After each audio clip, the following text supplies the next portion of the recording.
Good morning, everyone. Welcome to today's session. And I'm very happy because I'm sharing the stage with a friend of mine, uh, Robert Abad, Global Strategist at Western Asset Management. Robert, how are you doing, my friend? I'm well, Mario. Thank you for having me here. Very happy to be here. Well, we are very happy uh, for you to accepting the invitation. And this conversation actually has the title of your last publication. We stole it from you. I'm And honored. it is called Pilot Testing, the Future of Emerging Market Reserve Management. And as mentioned, is one of two recent papers that Robert published about reserve management practices. The other one is titled Charting the Next Chapter in EM Central Bank Reserve Management. And I think both papers go pretty well as an introduction for our annual conference in Cartagena next week, which is called The Future is Now, Agents of Transformation. I love it. And your first paper talks about evolution and transformation in reserve management. And the second paper is about how a mechanism could become that agent of transformation. And I would like to highlight a couple topics that I saw on your publications that I find very relevant for our central bank community. First, what you mentioned about that reserve management is entering in a new structural phase, which I believe is important because many central banks are asking about how to evolve their frameworks without undermining safety and liquidity, those objectives that have been in their mind for many decades to now. Another topic I find interesting is that the growing need for diversification and new capabilities, and somehow the focus is shifting from accumulation to better management of the reserves. Additionally, something very interesting you touched on your second paper is the generational renewal, which requires institutional knowledge transfer, and this resonates strongly in Latin America because central banks have built credibility over the decades, and it is a challenge to maintain that credibility, maintain that conservatism while they are passing the torch to the new generations and start to implement innovation and new ideas. And finally, something very relevant that I would like to talk to you is about the role of asset managers in this process. Sure. What can you do for us, reserve managers, but also what can we do to get more value from these relationships and to get your help in this evolution and in this new phase we are entering. So with that context, do you mind if we start Let's do going it. deeper Let's do with your work and explore these ideas? First, I would like to talk about why you chose to put that historical overview about the evolution of reserve management, and you actually separate that evolution by regions, and each region having like their own path and their own phases that they were reaching in different stages. So please, why to put that in that way? So, the quick answer to part A, why review history? Because history is important. We are completely overwhelmed. It doesn't matter how long you've been in these markets, how long you've been studying these markets. We are completely overwhelmed by the headline noise, by research papers, by rhetoric, by social media, very finicky market behavior. It's very hard to connect the dots these days. And I think that people may see, for example, AI as a tool to try to consolidate all that information.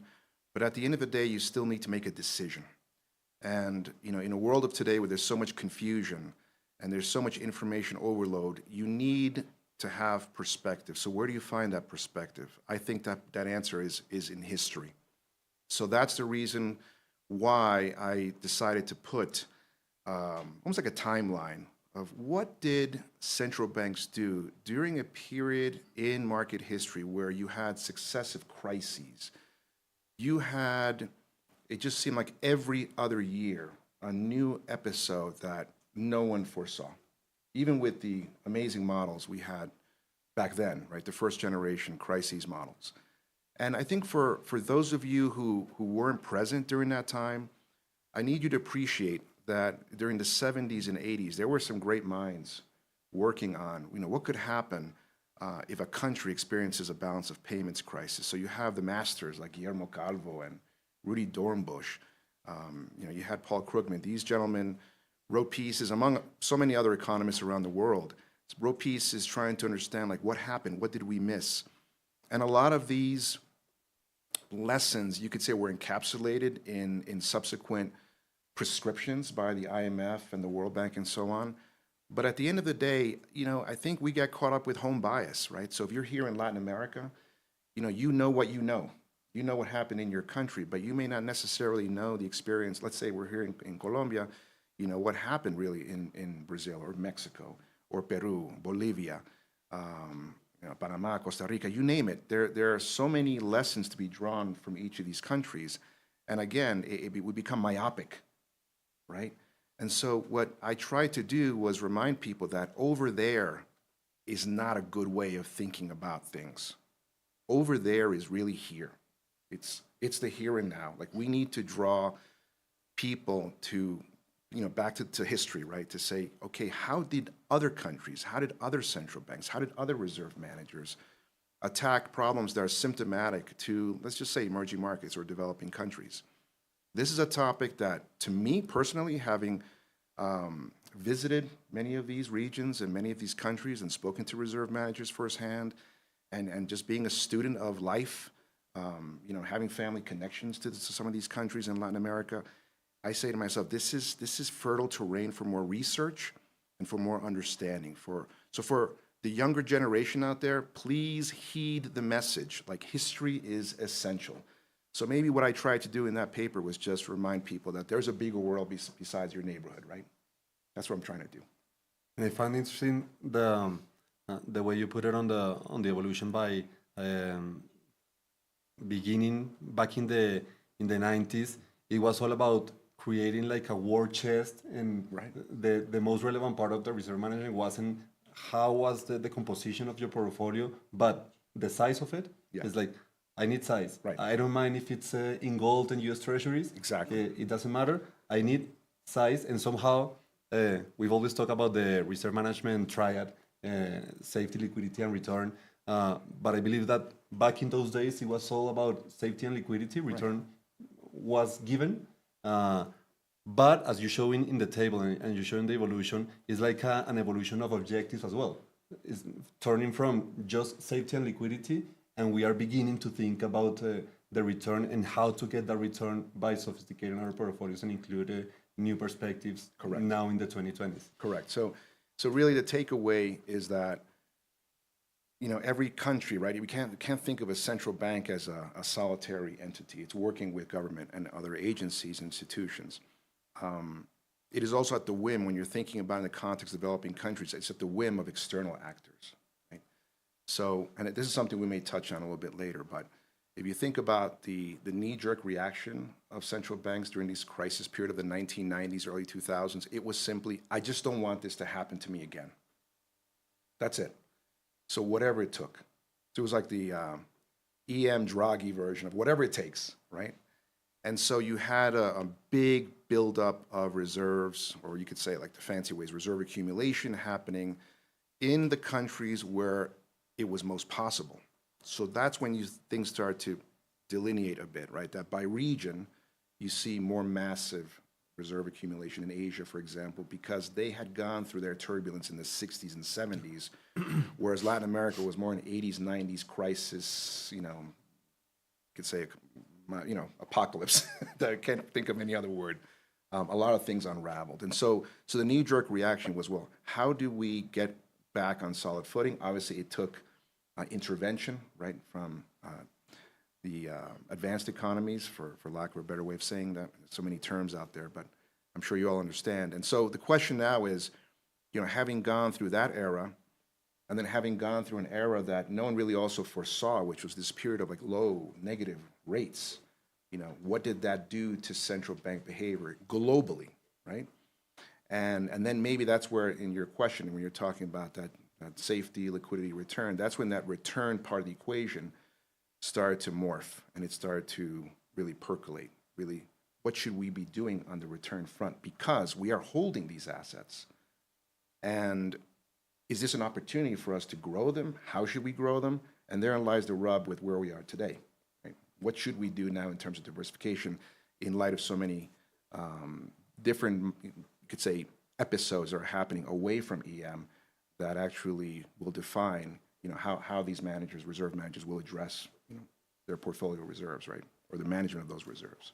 And even though each region took like their own path and their own particular elements on the reserve management practices, we all shared as well certain elements in that process, right? Back in the 90s, was like a crisis decade with the Asian crisis, tequila crisis, Russian crisis. Right. We all went through that. It was more like a building my war chest time for reserve managers. Then in the 2000s, we also have the rise of the euro, higher commodity prices that allow us to accumulate more and more reserves and grow our portfolios. 2010s, after the global financial crisis, it was the zero interest rates, and that's when the pressure for return, I think, started. Right. And at least in Latin America, we began diversifying more by asset class, including mortgages, some included corporates, including new currencies like the Australian dollar, Canadian dollar, the non-traditional reserve currencies back then. And now in the 2020s, you mentioned elements of ESG implementation in portfolios, the rebirth of gold now in our reserves. So my question would be, in 10 years, when you are updating your paper and writing it again, what would you put in the 2030s part of the table? That's a great question. So I'm going to introduce a little bit more history, and this might actually come out in another paper. We'll see. But and the reason why I keep coming back to this point about history is essential is because as you turn over these rocks that have been sitting there for some time gathering dust, as you turn them over, you find sometimes more rocks. And there's a pattern that I've observed that, again, is nothing novel, but it just needs to be repeated, which if you think about how sovereign bonds were adopted into, let's say, reserve portfolios, even institutional portfolios in general, it took 300 years or so for sovereign bonds, that whole market, to evolve, be understood, right, adopted, and so on. And so now we take it for granted. Oh yeah, treasury market, gilts, and so on, right?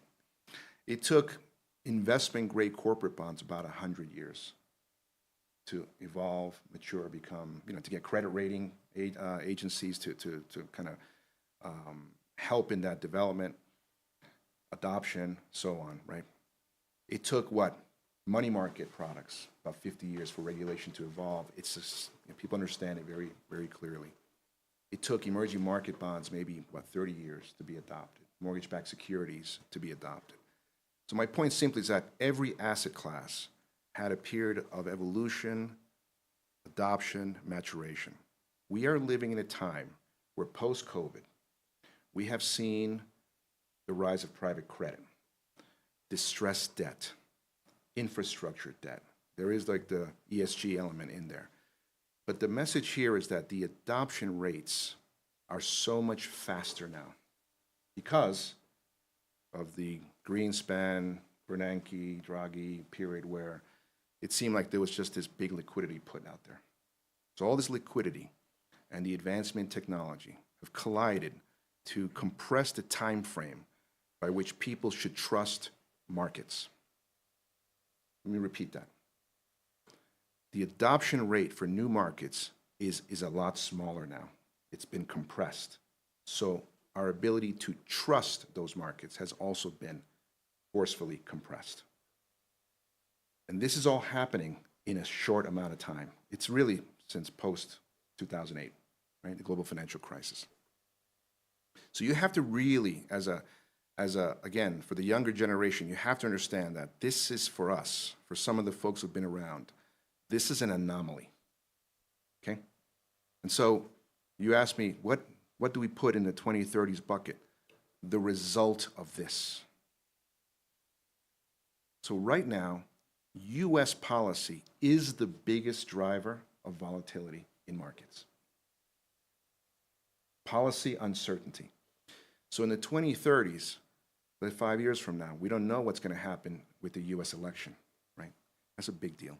But we don't know what's really going to happen with the world order. It has already been transformed in some way because of the inward-looking nature of the U.S. today. It has been transformed by the military flexing that the U.S. is pursuing today. And what it is doing, it is creating these narratives out there about dollar debasement, right? We see all these things about debasement trades. The gold prices are going up. Oh, stable coins, that's going to be a new thing, and people have their angles on what role it's going to perform. But this comes back to a more essential question that, again, goes back to history.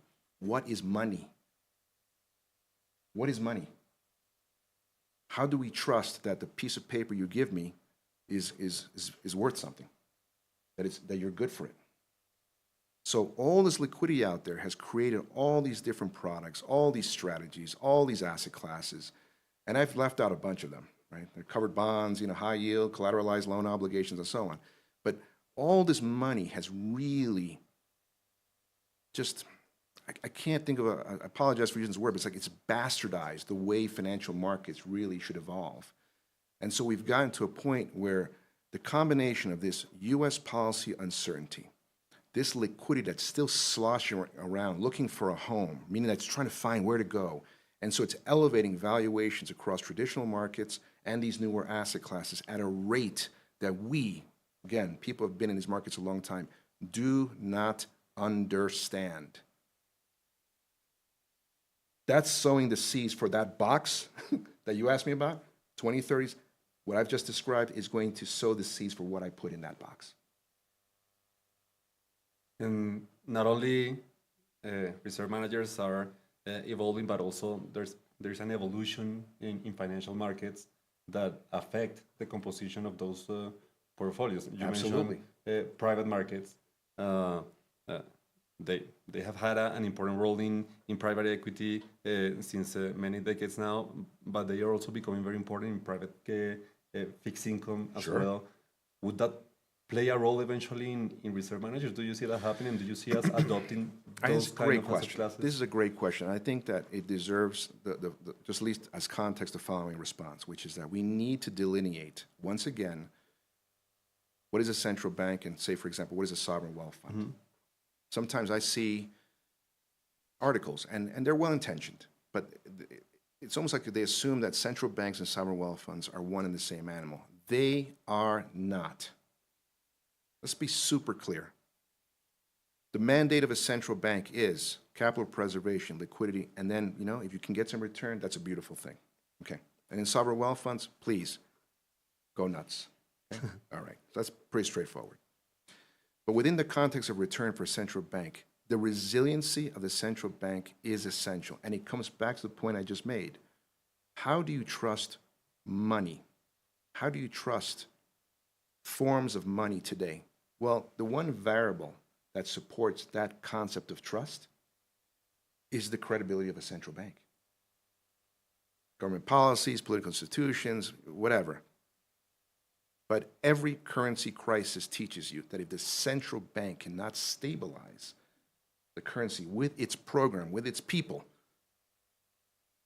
that currency is not going to make it. That's just the lesson, man. That's the truth.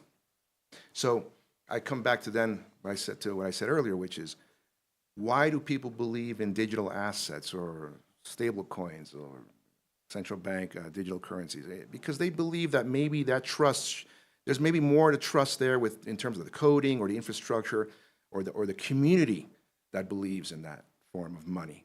But that has yet to be tested. Private credit, yet to be tested. Infrastructure debt, nice, very important, project finance, but when it's used for speculation, then you're waiting for something to be tested, right? And so this comes back to a point that I also realized when I was doing this evolution of how reserve managers responded to crises, which is that crises shape the people in those institutions, right? So if you don't have a new generation understanding the scars that you had mentioned at one point to me in the past, that these scars that these central bank reserve managers have had, the old guard, so to speak, if the younger generation doesn't understand where they came from, why these scars happen in the first place, and how these central bank reserve managers responded to these crises, where are these central banks going to be when 2030 comes along? Yeah. What are these gentlemen and ladies going to be doing? I had this topic for later, but now that you mentioned sovereign wealth funds, is is the moment to talk about it, because in Latin America we have been pretty bad creating sovereign wealth funds, very unsuccessful, and for different reasons. But somehow the storage of sovereign wealth has become the central bank and the reserves they hold in their central banks.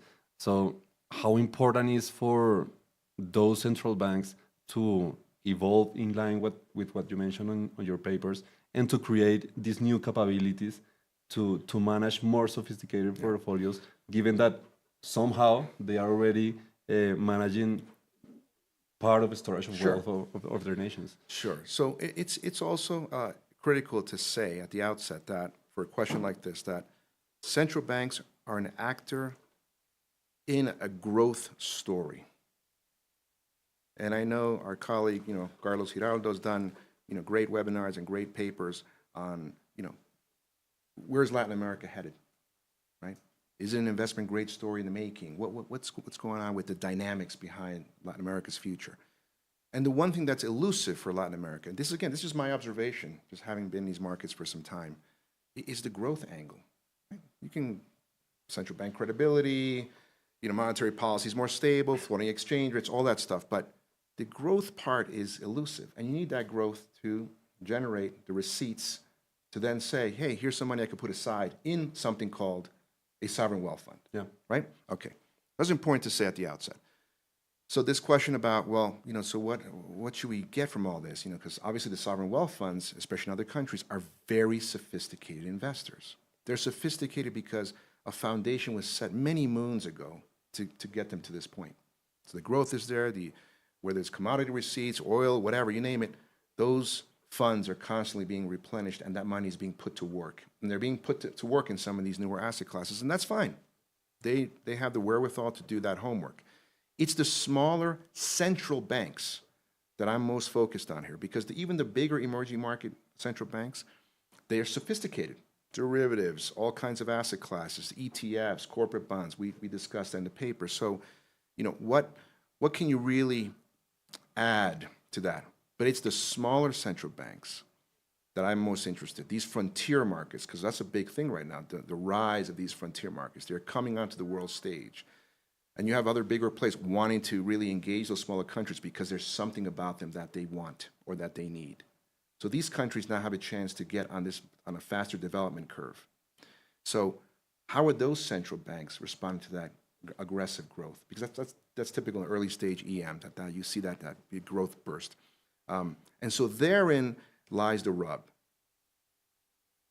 How do you know what to attack first in your eligible asset pool? So there's some things that are easy to invest in. Okay, and there are organizations out there and entities that provide that training. It's not like it doesn't exist. But if you're going for that one extra step, and this comes back to your comment, Mario, about maybe trying to find a little bit of, not necessarily a return, but income. Mm-hmm. Where should I go for that income? And I hear about these investments or these instruments. How should what's my first step in that arena? That's where I come back to this point that I try to make it as straightforward as possible. The idea of a pilot test. Yeah. It sounds so simple. It's something we do all the time. When we do a budget at home, we're pilot testing our ability to meet certain needs in the future. That's it, right? And we want to understand, what the rates are, what the contractual fine print is. We want to know all that. And it would help if someone who's been down that path could guide us, right? It saves time. And so I think therein lies the essence of this response, that in order to get up to speed, you can't do it alone. This should not be a lonely journey for any reserve manager, because the world is sophisticated. There's a lot of information. You can make that leap and even adopt AI practices for things like infrastructure and so on. But in terms of knowledge transfer, There is nothing more essential to me than having a conversation in person, than actually having a practitioner say, I was here when these were first rolled out. This is the experience set that I saw. This is what my team went through. This is how this instrument or this asset class was tested, and here's why. Because no risk scenario simulation is going to capture the behavioral element around investing in a new instrument or asset class. It is not going to do that. So AI is great for consolidating data, but in terms of how you responded to changes in volatility, changes in valuation, changes in liquidity, huge, huge issue, liquidity, right? When it goes away, right? Yeah. It just churns and churns and churns, and then boom, it's gone. And so how do you respond to that? And you need people to actually make you feel emotionally invested in what you're doing with those reserves, right? Yeah. And that change and evolution involves people, right? And you talk the most important asset. You talk in your papers about the importance of the old guard passing the torch to the new generation, the old guard representing experience, but also scars in the past because of all the crises that they've been through, and the new generation with an upside of being more innovative and facilitating the change in the organization, but also it's been a while since we had a proper crisis, so that generation have not been through that. So tell us That's about correct. that idea, what's important of that messages, and what are the benefits and risks that you see in them. First of all, for all the old guard out there, thank you for your service, right? Because I don't think people truly appreciate the pressure that goes with acting almost, if I could use this word, almost as a fiduciary for an economy, right? There's so much experience and knowledge that gets trapped in an institution, in general. It could be a central bank, could be an asset management firm, what have you, or school, anywhere. And the question is, to your point, the question is, how do you get that out? And that needs to be addressed. If I had a message for the old guard, that would be the number one message. Transfer of knowledge is a form of risk management. You need your people to understand, first of all, what happened, what you experienced, what you felt. Were you scared?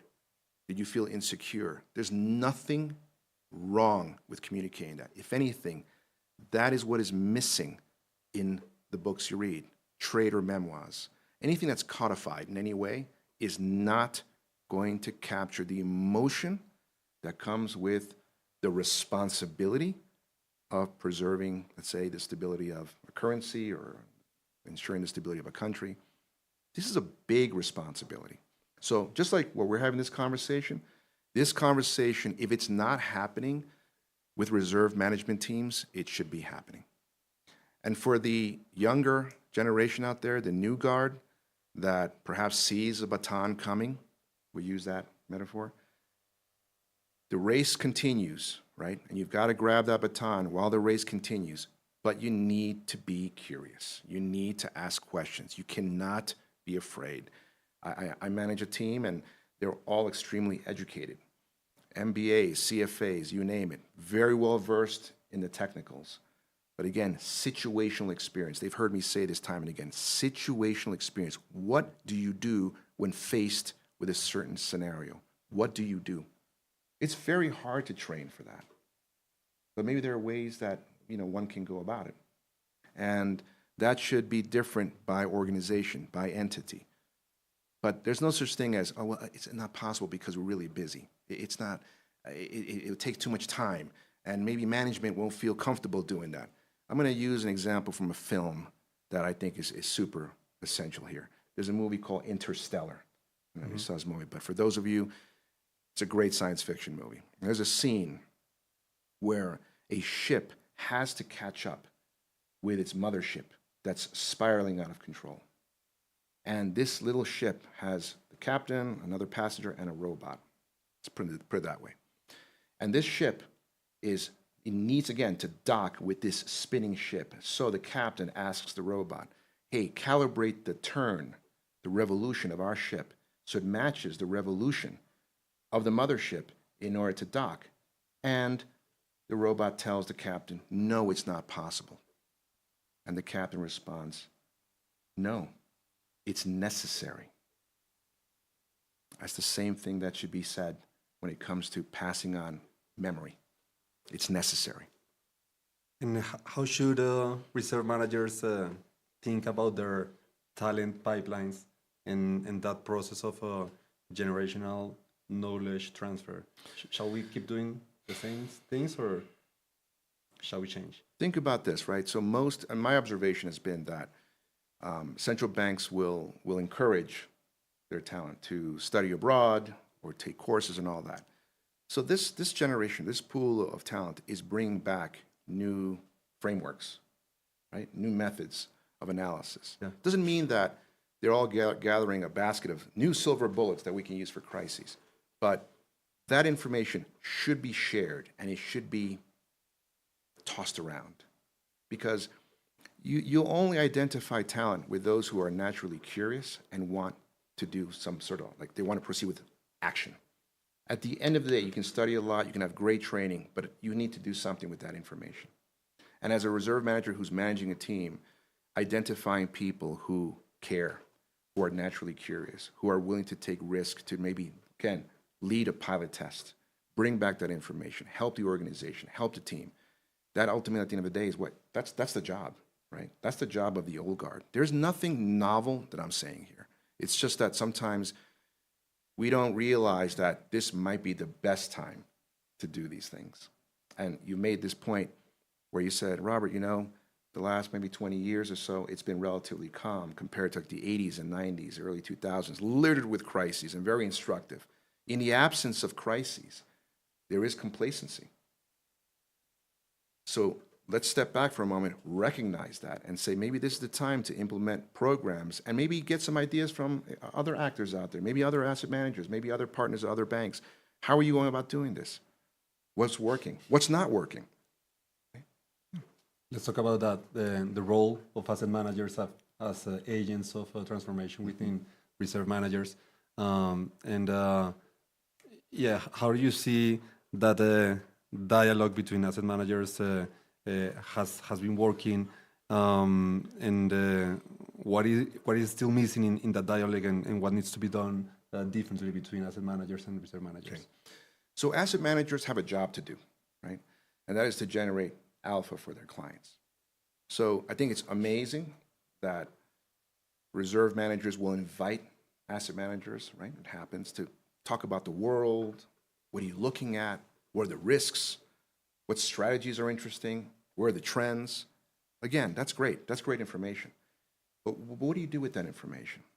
And so when it comes to what is the best way to collaborate with an asset manager, the reserve manager actually has a very important role here. And that is to determine, what is it that I want to solve? That question is missing from a lot of work out there. And therein lies that whole discussion about, well, you know, it's like if we talk to an asset manager or we go to an external party, it's always seems kind of transactional because, you know, they made the visit and, you know, they took the time out to talk to us and so on. But I think you know that at the end of the day, this is a very collaborative process.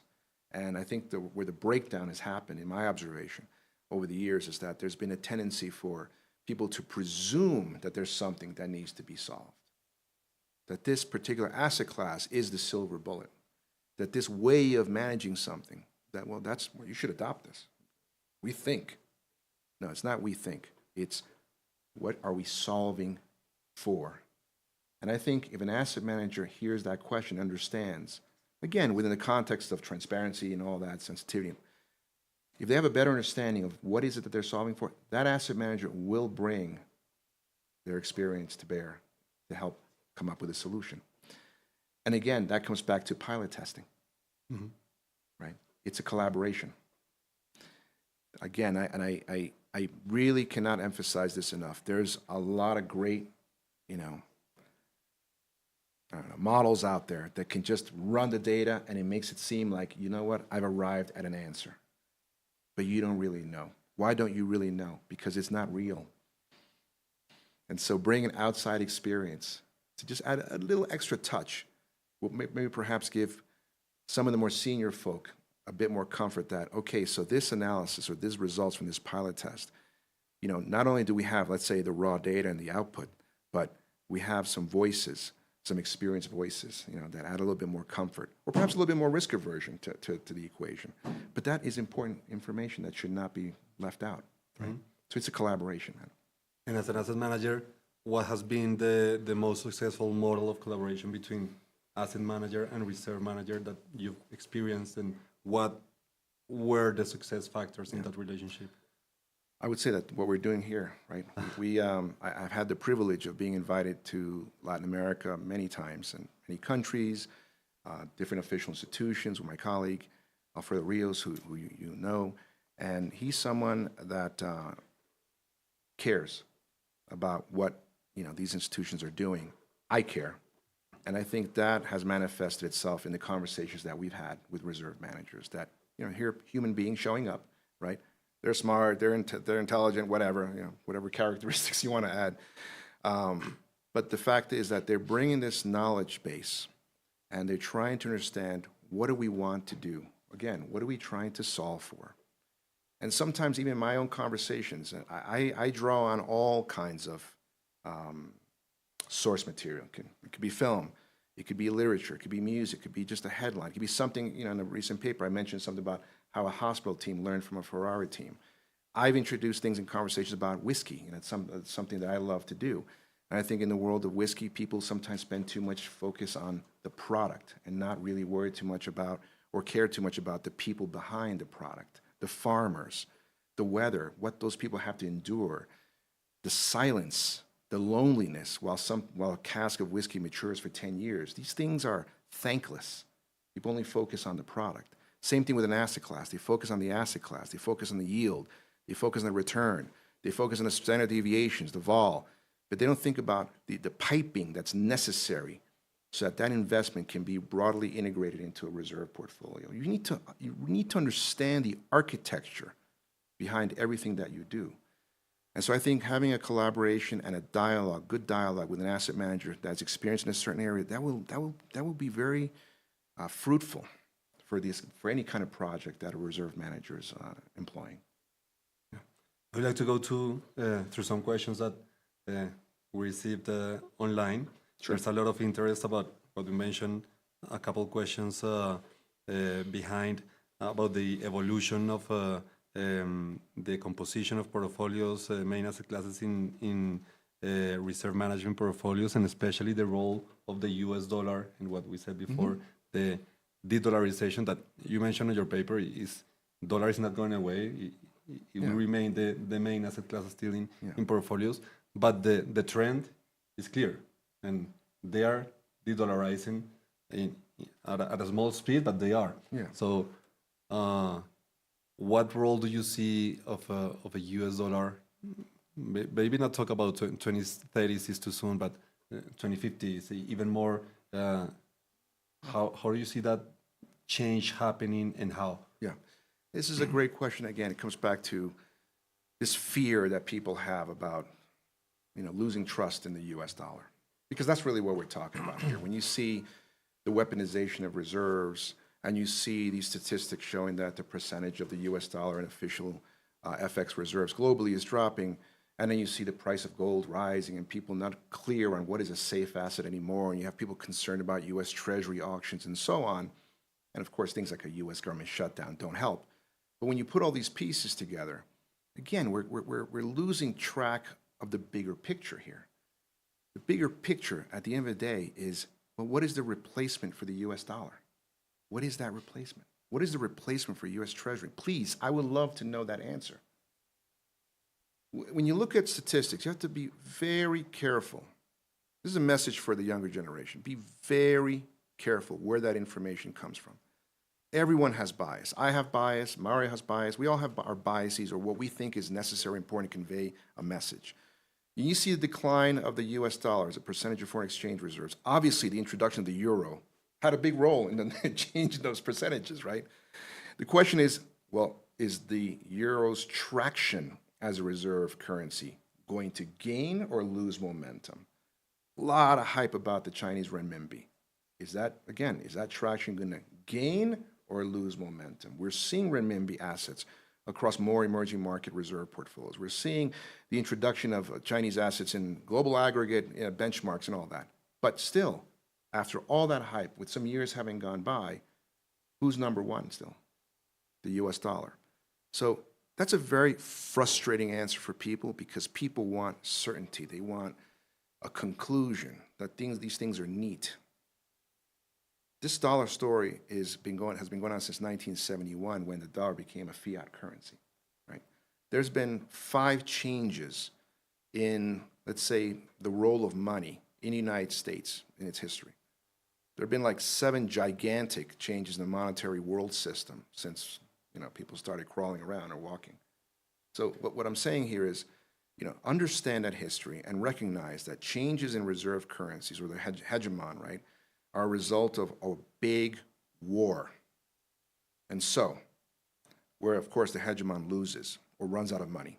So the question is the United States right now in a position, geopolitically, where they look like they're isolationist, or are they flexing? I said that at the very beginning. United States is flexing. What does flexing mean? It is showing its strength, whether we like it or don't like it, whether it's comfortable or uncomfortable, whether it distorts the world order or not. The point is, this flexing only adds more inertia to people using the US dollar. And again, what is the alternative if you have a big geopolitical flashpoint somewhere? What is the alternative?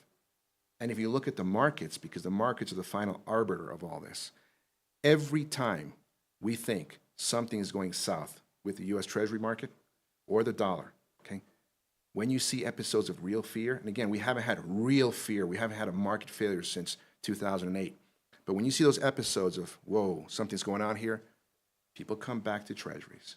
And maybe there's a little blip in the dollar, but the dollar, we're talking about the currency market. This is a market that is multiples of equity and fixed income markets. I think I've mentioned this statistic in the past, but you just can't let a headline dictate where the dollar is going to go for a couple of months. The fact is, it's the muscle behind the dollar that right now, again, is flexing that I think gives a lot of support to those in the camp that say the dollar's here and it's going to be here for quite some time. But still, it's like they are pushing to derail the US dollar through, Sure. I mean, things that we were not questioning 10 years ago, like fiscal sustainability in the US, the weaponization of the US dollar, and that risk that you may not use your reserves in eventually. Those add up and add up, and eventually some asset class would rise as a new alternative to the US dollar. Somehow the gold has been a big winner over the last couple of years. So let's talk about it, but also what role could play a private currency system? Is there a place for reserve manager or within reserve management for those kind of alternatives as well? Yeah. So just real quick. So gold is a demand-supply story with this, again, this tailwind of it's scarce and there is no other inflation hedge out there that is visible and that I can understand. And so people pile in times like this, where again, there's this dollar debasement narrative, very strong out there. So that's gold. Just leave it at that. And you're seeing the volatility now. You're seeing a retracement in prices. So we'll leave that. Where I'm most curious to see what happens is in this realm of stable coins and digital currencies and central bank digital currencies. Please appreciate, again, do the research, right? Do the homework, because a stable coin, right, is issued by a private issuer, whereas a central bank digital currency is issued by a central bank. So the chances are that a central bank digital currency will have more legs or act as some kind of alternative in the future. So we see like the ECNY project in China. There's an Enbridge project happening around Asia. There's a regional project that's happening and with some members of the Gulf states. And so you see there, that's more of a, that's backed by a central bank. It's a different animal altogether. But private issuers releasing forms of money out there, again, where's the trust? I have to close a loop on this because it's great to see innovation. It is understandable that people see the value of stable coins, or let's say these private issuing digital currencies, because they're low cost, right? So they lower transaction costs. I totally understand. And the architecture makes sense. Maybe it'll, you could say, revitalize old plumbing out there, bring us to a new level of efficiencies. But these are not regulated markets. And these markets need to be tested. And all the faith or the trust goes around these issuers. Who are these issuers? How do they really work? What's the plumbing, right? And so, I appreciate that there's a thirst for trying to understand what's next, but I bring us back to that point I made earlier about the importance of history. We have money because we trust the money that we currently have. We trust that we will be made whole by those pieces of paper. And that same trust needs to be bestowed onto its alternative. And there are a lot of questions about those alternatives that don't get us 100% there in terms of trust. I have another question about what we were talking before about the evolution of reserve managers, especially EM reserve managers. And the question is around you work with many clients in different regions, different levels of sophistication. How big is the gap between EM reserve managers and developed market reserve managers? And what do you think must happen or must change at the EM reserve management level to continue this evolution and continue the sophistication of their mandates? I'm just one person with one perspective, but I've been studying emerging markets for over 35 years. And that's not to say that I know everything. That's an impossibility. But as an observer, as a student, having listened to people, having read material, having read books, all that, everything that we all do, what I conclude is that the gap between a developed country central bank and a developing country central bank, or advanced versus EM, I mean, the gap is there because of these words like maturity and all that. It's just the political system, the judicial systems. These systems can help. They can be a lubricant to growth, or they can just be sand in the framework. And there are countries that don't get to that next level, even though the entrepreneurship is there, even though the human capital is there, even though the labor force is there, because the judicial system is still in its infancy. Cases can't get through. The Supreme Court is overloaded. And so these family businesses are so entrenched in making sure that those systems stay intact. And I think that stuff really gets lost in translation. People focus too much about trade, portfolio flows, capital flight, exchange rate policy. That's just one part of the story. Politics, remember, economics really was called political economy first, because they're highly intertwined. Their fates are highly intertwined. And we are seeing the United States, just to give you an example, of political economy reaffirming itself once again, the role of the government in areas that perhaps they should not be involved with, or we are not used to them being involved with.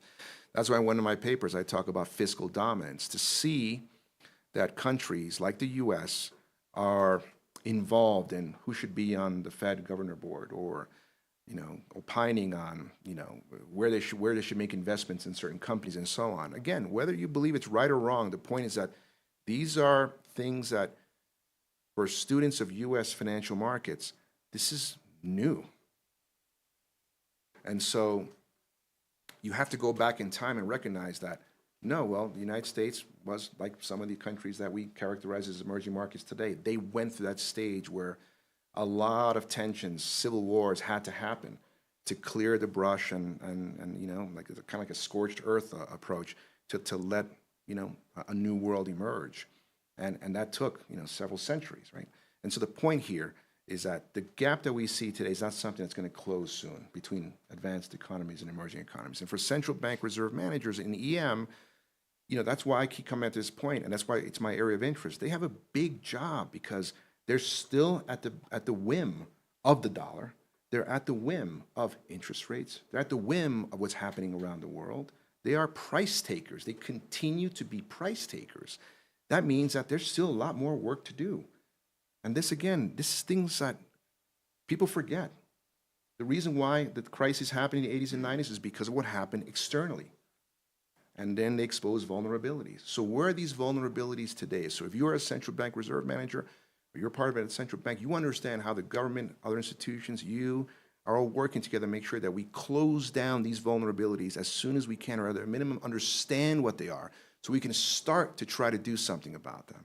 And yeah, dialogue is nice, but you have to start putting some of that dialogue to work. The pilot tests, roundtables, institutional memory sharing, all these things were going to help close that gap. But they have to happen. If they're not happening already, they have to be happening, right? That's where I'm getting at. We have some minutes left. You've been in the business for 35 plus years. I don't know if that puts you on the old guard or the new generation. Well, that started from grammar school, right? New So I'm generation. good. Right? Looking back on that experience, what personal lessons or truths have stayed with you, and the kind that go beyond data and markets? That go beyond data and markets. So what I would say is that I've learned a lot from teachers and my peers and my family, all kinds of people. But for what we're talking about today, I really learned a lot from people on the ground. So there's a lesson that I would impart. It's please keep an open mind. We are so blessed to be doing what we're doing. We are privileged to be having this conversation. We are privileged to have this opportunity to try to make a difference, right? But there are a lot of people out there who don't have that. And yet, they have tremendous, tremendous wisdom. I was in a cab, and a gentleman from Kenya, his name is Simon, just struck up the conversation. I normally like to have conversations in cabs, but sometimes there are cab drivers who look a little bit, I don't know, distant. And this particular cab driver, for some reason, even though he had that kind of like a mean look, you know, he just started talking to me and asking me where I was from. And I told him about my family, and my father's from Peru, my mother's from Ecuador, my wife's from Colombia, and all that. And he said, well, I'm from Kenya, and I love the United States, but I'm telling you, you know, we're going down a very tricky path. And in the 20 minutes or so that I was in this cab, I think I learned more about authoritarianism than I had read in some of my textbooks. And I find that this happens often when I visit countries. It could be someone in a restaurant. It could be someone in, you know, in a hotel. Just a few minutes of conversation. It doesn't hurt you. Be humble. Try to understand, who is this person? How are you? And you'd be surprised what you might learn. And so have an open mind. As I mentioned, the importance of humility. But please, you have to read. Social media is a killer for the mind.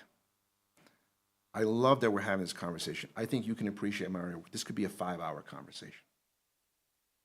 But we are compressing everything, just like we're compressing trust around certain asset classes. We are compressing time to our detriment. And I encourage you to read, and not read newspapers and, you know, research articles about trade or, you know, digital currencies, but go get a nice book. Go get an old book of literature. My wife went to Portugal recently, and she brought me back a little book on The Art of War by Sun Tzu. Not because I enjoy going into battle, but she knows that I love these books because when I open them, I'm taken away. I'm taken away by the words and the imagery and the meaning and the messaging, the honor, all these things that somehow we forget about, and they still matter. So read, travel, pick up some hobbies. Maybe it's whiskey, maybe it's something else, but open your mind, because that's the only way you're going to get through what's coming, because something always is waiting around the corner, and you have to be ready and be holistic in your thinking. Any final message for the reserve management community, for the region, or anything, any topic present in your papers that we somehow missed or left out? No, Mary, I think your questions were wonderful, and the questions from the audience are wonderful, and I'm very thankful, and I just want to convey that again.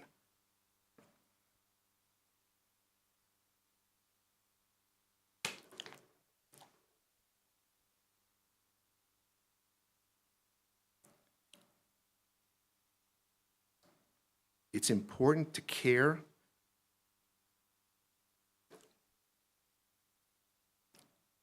It's important to care. And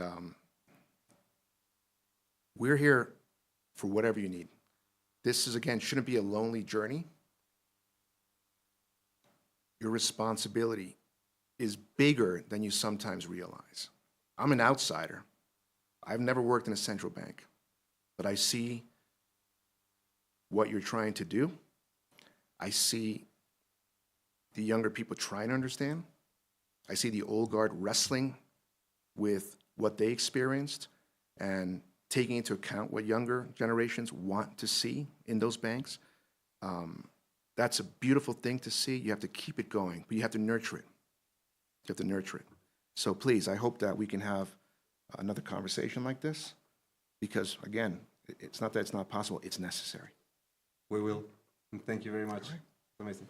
Thank you, Mario.